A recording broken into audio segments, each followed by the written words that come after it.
So got to be ready and got to get our guys in position so we can have a chance to win the game. What questions do you guys have for me? Looking back, what'd you see? What needs to be done this week? Yeah, kind of like a little impression of what I had after the game, and stopping the run on defense didn't take place in the second half. Didn't score enough points on offense, and those are the things that I'm addressing as a head coach. I do a better job. We have good players, and even guys are capable of scoring points, and guys are capable of making plays on defense. So I need to get them in the right spot and make sure that we have more success. On Saturday, you mentioned that you feel like you need to maybe reevaluate everything right now. Mm-hmm. What items take higher precedence within that reevaluation? Everything. I mean, I'm not going to really share much what we're doing, but we're getting things done this week, and with the thoughts of performing better than what we have the last 2 weeks. When you're talking about stopping the run, how much of it is player development? How much of it is scheme that you're looking at to kind of adjust things? Both. I mean, that's. I'm not going to blame our players though. If they give, to be honest with you, normally as a coach, if they give you the effort and they're tough, then we should put them in a position to at least handle the run consistently, and that's what we're going to try to get done. Special teams have been a strong point in your tenure until this year. Why do you think it's kind of taken a step backwards a little bit? Looking at everything, I think when it all comes down to it is when we have our playmakers in there, they usually do a good job. We have some young guys kicking the ball right now, and as comfortable as we've been with those guys kicking, I think the punt game has been pretty good. Kickoff has been good until the last couple of weeks, getting some big returns. But they're things that give a lot of credit to the other team for making plays, but we can definitely help out on our end, and that's something that we're looking to get better. Have you taken a more hands-on approach with your defense at all at any point? Yeah, I mean this is a team. I'm hands-on with everything, so anything that's not functioning well is my fault. And so that's how I look at it: is hands-on with the offense, defense, and special teams, and we're not performing well, so that's on me. When will you know if Jaron Hall will be available Saturday? I don't know. It's day to day right now, so we're still hopeful, but that's right now. We're gonna go practice and see what the protocol is, and that's a training room answer for them to give to you. Are you comfortable with Baylor Romney, given what you have seen in practice and what you saw for last? Yeah, I mean, I think that I'm comfortable with the coaching that he's receiving and with his mentality, and I thought he came to the game with great poise. I mentioned that after the game, and we can work with guys that have a lot of confidence, but we just need to put him in a position that are working for his strengths. And so whether it's him or Joe or Jaron on the field, we'll work towards that this week. What gave Baylor the edge over Joe? Why did you go with him the other day instead? I think we're just suited for what we've had established in the game plan that against South Florida, and with his ability to run and things like that. Do you feel like you've got a pretty good handle on why the offense isn't finishing drives? Like what the problems are that need to be fixed? I do, and then I think we've made some adjustments, and we'll get it done. I look forward to us scoring more points. We're not scoring enough points to get the wins that we need, and we're getting on into the red zone, but we're not punching it in. It's always dangerous when you're kicking field goals or attempting to kick field goals rather than score touchdowns, and that's we got to get points on the board. Elias said earlier today that he felt that the coaching staff, the ultimate reason for the loss was maybe the staff got out-coached. What expectations do you have for the coordinators and staff going into this week against Boise? Yep, do a better job coaching. It's me. I've got to do a better job coaching. So that's what I look forward to getting done. Yeah, there's huge urgency for that to happen.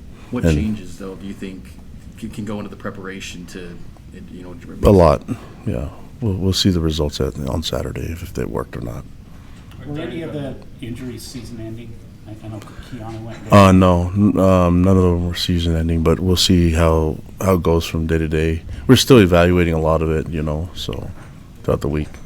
Is Dan Gawonku or Tristan Hodge expected to play this week? We're hopeful, yeah. So we're hopeful that they will play. That's, like I said, you guys should do the press conference with the trainer. Probably have more answers for you. You've had really good run defenses here at BYU in previous stops. I mean, what makes a good run defense, in your opinion? Well, this is a long answer. So I mean, just results is what matters. That's all I care about is stuff in the run, and yeah, we'll get there. I've been in tight spots before, where we've had to respond well with coaching, and been coaching for 19 years, so this isn't new to me. So we'll respond the right way. In tight spots, I mean, who are there individuals you turn to for advice to kind of navigate these difficult stretches? Yeah, I have a lot of guys that are available, mentors and things like that. But I've also got experience on my side, and know how to get it done. I know what's expected, and look forward to matching the expectations of everyone. How often, you have a resource in Tom Holmo, who's been a head football coach. How often do you talk with Tom, and can you what have them conversations been like? Well, Tom and I have a great relationship. I have a great relationship with everyone in the administration, and we talk daily. So we talk about a lot of different things. What is your sense of the vibe around the team right now? No, they're fighters. They're going to be ready to fight and play. And so they've given us the energy and the effort, and just look forward to making it work. So no one on this team and no one in this building is going to quit. So that's, we're looking forward to playing a ranked team, coming to our house at home, and excited for that moment, that opportunity. Do you feel like the I guess you'd say maybe the hockey substitutions, just the mass subs on the defensive side, have been a net positive for that side of the ball to this point of the season? On the defensive side? Yeah. Well, I mean, considering a lot of the guys that get banged up, I think it's been helpful, and seeing the progress that Isaiah Heron's made as a corner, it's been huge, and getting those valuable reps has been, for us to lean on him and those meaningful reps has been really good for us. So, that's no different than a lot of substitutions that you see in college football, and so I know everybody wants to look at reasons why things aren't performing well, and it's okay for everyone to question everything, because I'm doing the same thing as well, but we'll get it fixed. Are you preparing for multiple quarterbacks given the hip injury the Buccaneers had? Yeah, I mean, he got hurt. They were up 17-7, and they put 52 points on the board. So they have plenty of quarterbacks that can play. They have a scheme that's dangerous. They're well-balanced. They can run the ball and throw it with a lot of different people. So they're dangerous, and they're ranked for a reason, and Coach Harson's done an amazing job with his program, and it's going to be a fun game. I think we match up well with them in a lot of different aspects, and we just have to be functioning well on all three phases, and it's going to take all three phases to perform really well for us to win. What do you think you're way better at than what the stats have shown so far this season? Oh, I don't know. I mean, stats tell the story, right? And you can pick up a lot of different stats. It all depends on what you're trying to argue, and so the only stat that matters to me is winning, and that's all I care about right now. That's what I've always been focused on. I can handle a lot of different things too, but I'm always willing to learn and get better, and that's a day-to-day process for me as a coach, as a person, as a father, husband. But I like winning. That's the key. Kalani, you take a lot on yourself as far as personal accountability Mm-hmm. goes, and you've said multiple times, "I'm the head coach. It's my job to get it done." How do you handle the stress and the challenges, particularly when you're going through a rough stretch like this? Well, I know this is maybe hard for someone to understand, but I love coaching football, and that's, if it was only about the good times, then it wouldn't be as fun, right? Because I think there's the adversity and the times you can learn, build you in who you are. I've been built on tough times. That's my whole life, So coaching has been the same thing. I try to learn as much as I can. It's unfortunate that we learn the most when things are really hard. You know what I mean? And so I look at this as a learning moment for me, and a way to get better as a person, and definitely get better as a coach, and to love my boys even more than I have before. So these guys are great young men. I enjoy coaching them, love being around them, and they're giving us everything they can give. And it's important that we as coaches do it back in return. So if there's more I can do as a coach, as a head coach and leader, then I'm going to do everything I can to make sure that they get the best out of me. How do you Last couple of questions. How do you balance that just when you're dealing with the staff and the players, as far as the correction, the making adjustments, the discipline side versus the the love and caring and showing that side as well? I think I mentioned this before. The honesty is important, right? And I'm always open for honesty and criticism, because it's how you learn. And so even though there's love, doesn't mean that I'm not honest with these kids. There's direct feedback and honest feedback. Otherwise, they don't learn and they don't grow. But if there's no love and there's no connection, they're not really going to learn as much as they should. And so this is a moment where it's really tough, and I'm going to revel in it and enjoy it as much as I can and get better from it. But I think it's important for the team to know that this doesn't define us. It's how you respond to the tough times that people will remember the most, and that's what character is all about. And looking forward to fighting our way out of this as a team. Are there benefits for you and your coaching staff to prepare for an opponent that you actually have some familiarity with, that you face on an annual basis?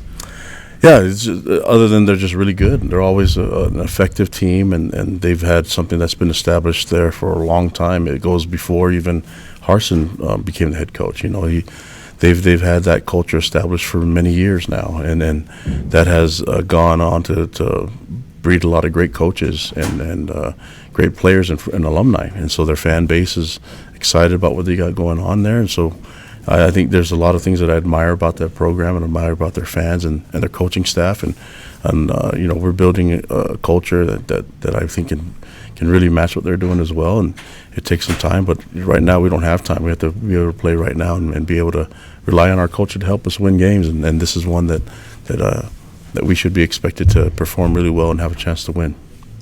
This is an important series to the BYU football program in general. Obviously, you guys just barely signed a long-term extension with Boise, and you're going to play them for 14, 15 years, something like that. Is this just a big series for the program in general? Yeah, I think it's because with the independent schedule, there's only a few guys that we know we're going to play every year, and so them being familiar has become kind of a common rival, and so they're a really good team and have a lot of great results, and they've got great tradition the last couple of decades, and so I think it's a good matchup for us, and it brings out the best in our team.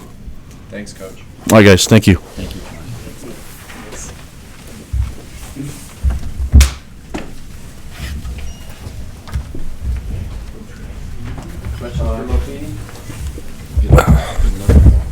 What's that? You get another go after I guess so, yeah. Didn't the podium won't be clear. do good enough. You did such a good job. They just want everybody else. You got voted back on the Man, lucky me. What do you see? What are you seeing from the offensive guys as you get, as you're around the guys and stuff right now?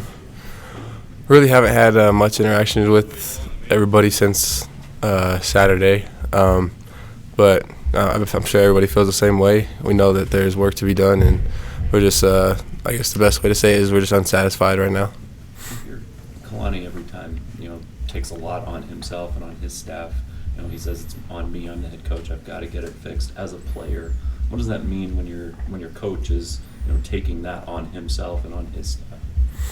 I think it's a good example that he sets for all of us. That's the mentality that I feel like any good coach, good player would have, is to look inward and figure out what you can do personally better, and not point the finger, because that's what is exactly what you don't want to do, is start pointing fingers and separating the program and just making it hard for the team. So I think that's what I want to do, just follow what he does and look inward, see where I can improve my game. What do you think is ultimately holding the offense back from scoring enough touchdowns like you guys want to? That's a tough question, I feel like, for me to answer. I know we have playmakers. Like, we have players at every position who can get in the end zone, who can win their one-on-one battles. And so I think just putting it all together, we drive the field really well. We've done it week in, week out. We just need to score. That's as simple as it is, and not settle with 3 points, but to get in the end zone. How would you describe Baylor Romney? What's he like off the field? What's he like in the huddle? What's he like in practice? I think he's just like his brother. Both of the Romney boys are hard workers. They're always, like, when I say that, I mean it. Like, they're always out there getting extra work in together. They just work super hard. And what I saw from him on Saturday, I was super impressed. He came in with confidence. He was relaxed. When I looked at him in the eyes when we were driving down the field, like, it felt like he was playing the whole game. And so I was super impressed with how he performed. What's it like being part of the Romney running back rotation? Because you guys have kind of had that. Last week it was Sue, you, and Sione that were in there, and you had it with Tyson before. What's that like, trying to get in and make the most of a few plays and then have other guys coming in? Yeah, it's something that you kind of got to get used to. Just getting into a rhythm is a big thing for me, and so I learned, like, now that I got to find that rhythm sooner and not be able to, like, sit back and try to fill it out. So I think it's helped me to be more, to start faster, I guess you say, to be able to get a feel for the defense more to sooner in the game so that I could have, more reps throughout the game. Is there a benefit as far as feeling fresher later in the game, or do you feel all that different? I feel like I do feel fresh throughout the game. When situations like last game, I think it wouldn't matter, if I had carried the ball 50 times before that. Like, in those situations, you just have adrenaline and you got to find something. So I think regardless of how many plays I played, I would have still felt fine at the end of the game. Finishing drives is obviously, any drive is obviously the most important thing, but is there kind of a measurable difference or feeling that you guys have when you have a short field versus having to go the length of the field and that kind of thing? Do you feel that difference and kind of trying to finish off that drive? Yeah, it's a big difference for sure. I mean, if you have a short field, it's super nice that, the goal is just right there in front of your face, and so I think there's a little more spark to get in the end zone. But, I mean, regardless, our mindset as an offense is wherever we get the ball, our goal is to score, and that's what it has to be from, I feel like, every offense. So short field helps for sure, but it shouldn't matter. Last couple questions. Boise State's one of the teams listed as a rival. What does this game against Boise State mean to you guys? I think it means a lot to us. Just thinking about last year, that was a tough one to walk away from, to know that we were literally inches from winning that game. I think, to me, that gives me confidence to know that, if we perform well, we can win the game for sure. But also there's that bad feeling from last year. I don't want to walk off the field with that same feeling we had last year. Anything else? What's the vibe Right. in the program right now? The overall vibe of how you and your teammates feel right now. Yeah, I think, like I said at the beginning, I think it's just, we're unsatisfied because we know how good we can be. And so there's a fire and just a dissatisfaction that, we want to be able to reach our potential. You were here for the 2017 season. Things seem to snowball on you guys. Is there any correlation you feel like right now? I think it's a different situation for sure. We're a different group, and so I think it's different. Feels different. All right, thanks for the meeting. Yep.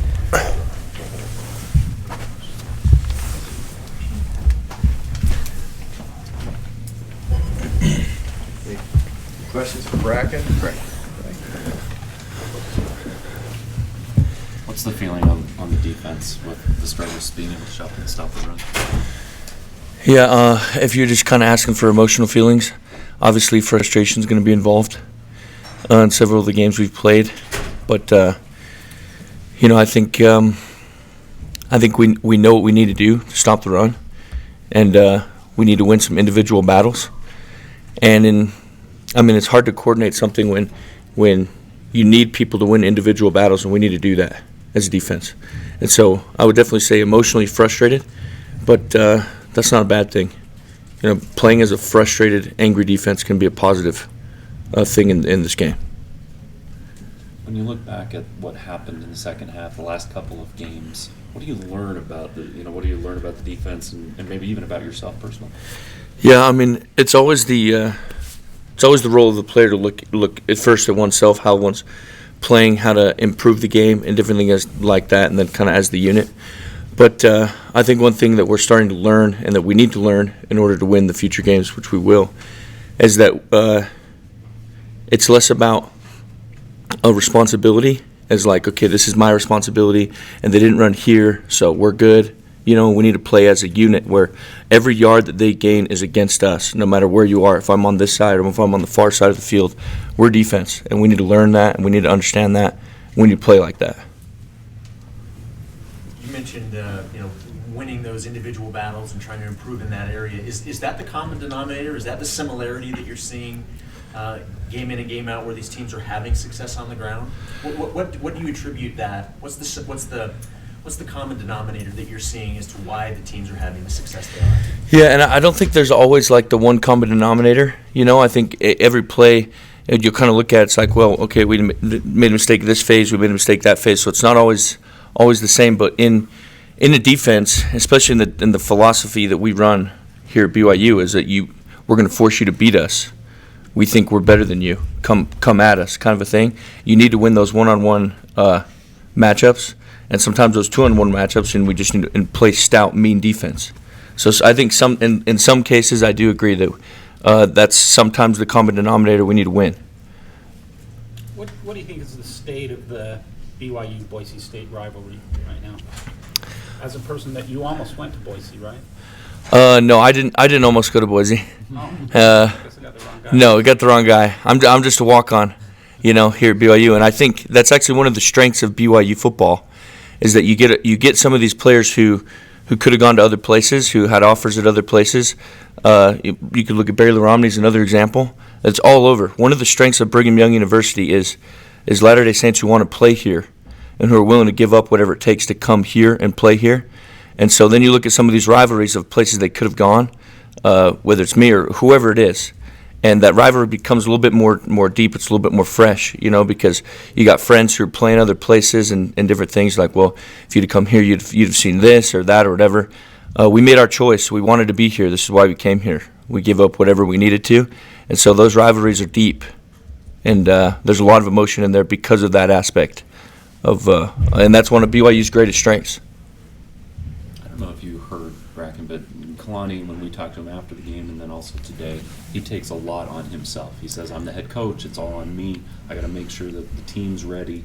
As a player, to you, what does it mean to hear your coach, take that type of responsibility and put that much on himself as far as the team goes? Yeah. I think that's a great question to give you some insight as to how our team operates. And that's why we love Coach Kalani and his staff. That's why we love him. And for any of you fans out there or anybody who aren't sure how we feel about him, that's why we love Kalani. I wouldn't want to play for anyone else. After I've kind of learned how he treats us, how he cares about us, how he'll take the brunt of anything coming, but anything good that's coming our way, he points it straight at us. That's how a loving father should act. That's how a great coach acts, and I think that it motivates me. I want to play for him. I don't like, if I were to ever hear anything or anybody say anything about Kalani, it makes me really angry because I feel a great loyalty to him because of that aspect of how he treats us. Along the same lines, he has to find that balance between correction. He has to correct you guys. He has to correct other members of the staff to try and overcome these problems that you're dealing with. How does he handle that balance? Because obviously you guys care about him, but he still has to, he has to come down hard sometimes. Yeah, and what I said before in no means says that he doesn't do that. And a lot of times you kind of want that. You kind of thrive for that, not thrive for that, but you yearn for that as a player because you want to know what you can do better. We lost the game. That sucks. We played really hard. Nobody's out there halving it or loafing, you know what I mean? We're all trying our best. And so you want to know, okay, if I'm trying my best and we still didn't win, what do I need to do better? And so you want that person to come in and say, hey, you lost this matchup because of this. We need to win this one-on-one matchup because of it, and this is how you can do it. So him smiling and showing you guys how much he loves us doesn't mean that he doesn't correct us. He just doesn't do it in front of you.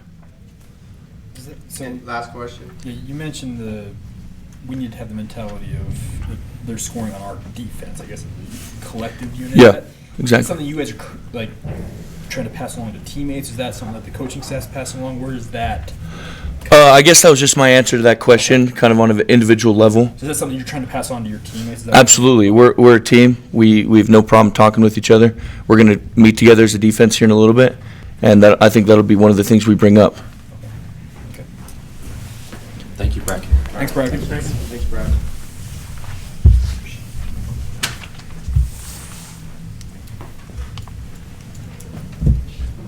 One second, we'll have Chaz. Yeah,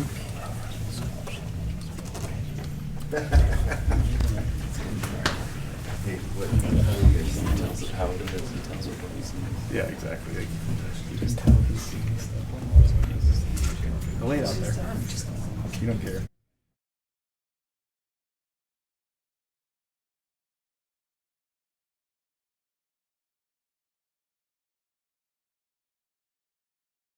Chaz.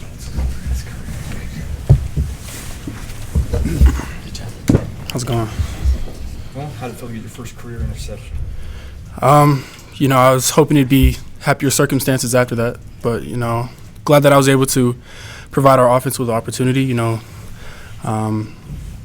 Felt good, could feel better, but, just not satisfied with the win, with the loss or anything like that, so still trying to get over that. What do you guys view? The run game's obviously stopping the run's an emphasis that you guys haven't been able to do successfully, consistently in the last couple of games. What's the step that you have to take? It starts with practice. In practice, we, try to play it safe. No one's really tackling across the nation during practice, but as far as being physical, we need to practice being more physical. We play really soft against the run, as you've seen in the past games, and that's because of the way we practice. We just kind of just run off and do a little two-hand touch in practice when we should be, getting our chest and everything into it. And I feel like just that mindset and that practice and habit-wise during the week, that would help a lot on Saturdays. How do you feel like you guys are doing, particularly the linebackers, doing it as shedding blocks? Because it seemed like they get helmet on helmet, and you guys had a tough time getting off those blocks to make those, kind of fill those seams. How do you feel like the team's doing there?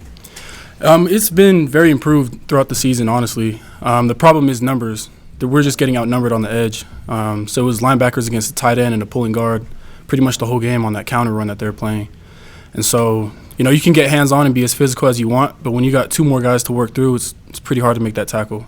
So as far as number, it's really just a numbers game on the outside. So is it a scheme thing where you see that the scheme's going to have to change to be able to equal, to fix the numbers issue? I wouldn't necessarily say it's only on the scheme. It was a lot of it's just players trying to make plays, And so a lot of times when you do that, you can get out of position, and that could, end up in a result what we got, just outnumbering on the outside. So I feel like for the most part, it's just a mental part of the game for the players that we need to step up and, play within our assignments while trying to make plays at the same time. Coach Tuiaki puts a lot of emphasis on the front line, the defensive line, and that 4-3 to stop the run. But how much ownership do you guys kind of in that second level take on run stopping and backing up those guys and making sure that, they don't get those extra yards and that kind of thing? Yeah, we take a lot of responsibility. I mean, as a linebacker, that's what your job is to read the gaps and shoot them. And, as linebackers, if you're not doing that, then they're going to get those extra yards. So, we got to play more on our toes, ready to come downhill, because we can't wait for the ball to come to us. That's how they get those little 5 yards and maybe break a tackle, and it ends up being 25. So we need to be able to come up and meet them at the line of scrimmage more. Talk to the guys and talk to Kalani. He's taken a lot on himself. You had chances to choose to go other places and have a relationship with the staff here. When you hear a coach like Kalani or the other guys taking it on themselves, the responsibility for some of the struggles on themselves, what does that do for you as a player? As a team, you never want to be the one to point fingers. So I would hope that everyone on the team would take it as a personal thing. But when a coach steps up and takes the blame for the players, that shows a lot of love, a lot of humility. And as a player, it makes you want to step your game up even more. Because his job, obviously he doesn't have the extension right now. So his job is on the line. And for him to put himself under the bus like that and kind of take the blame for the way that we're playing, that shows a lot of love. So it makes me just want to go out there and work even harder for him. You're a local kid, grew up here in state. How important is this series with Boise State for you guys in the program right now and just for the program in general? I mean, I think you just signed a 10-year extension or whatever with them. So, and obviously rivalry is now dropped up. Do you guys see this as a series that kind of, it needs to be played, you need to play the Broncos and that sort of thing, I guess? Oh, yeah, for sure. I mean, me personally, I have a lot of hard feelings towards Boise State, and that's been ever since I was a little kid. When they beat Oklahoma in the Fiesta Bowl on those little trick plays, and my uncle CJ Ayu was playing for Oklahoma, and so ever since then, I've kind of had hard feelings for Boise State. But as far as it goes for BYU, it's a deep game for us. It's a game that we haven't been able to win very consistently in the past, And so as far as this game coming up, it's a big deal to all of us, especially with our record right now. You know, we don't want to go into next week 2-5. Right now we should be 4-2 with the teams that we've been playing. And so for this game to play against a number 14 team in the nation, you know, it's a big deal for sure. Is it nice to have this opportunity, and you know the expectations are on them? They're expected to win the game. You know, being the ranked team, and you guys coming off 3 straight losses, do you get a little more freedom just in the sense of, hey, we're going to shock everybody again? Yeah, I mean, the whole season we've kind of been picked to lose almost every game, and so with that mindset and knowing that we're not expected to win, kind of lets us loosen up a little bit and know that we have nothing to lose. You know, we can go out there and take the shots that we need to take the risks that we need to take. And, you know, just try to go out there and make plays and try to come out on top. How do you expect to match up with Boise? Like, maybe what areas do you think that you guys as a team can exploit on Saturday? I mean, with the quarterback situation at Boise State, you know, their starter got hurt, but the second string came in and did some really good things. For me personally, I'd like to get at that quarterback and try to get him flustered up a little bit, you know, bring pressures and kind of get him out of his element. Don't let him get comfortable in the pocket. Don't let him get into a rhythm. And I feel like if we can get that quarterback out of a rhythm, then their whole offense will kind of start to kind of expose themselves, I guess. All 4 of your home games this year have been against ranked teams. Does that say anything about just the scheduling or just how you guys go about doing things as an independent to you? That says a lot. I mean, as a D1 athlete, you want to play the best, biggest games. You know, you want to play against the best teams and showcase yourself and what you can do against some of the top talent in the nation.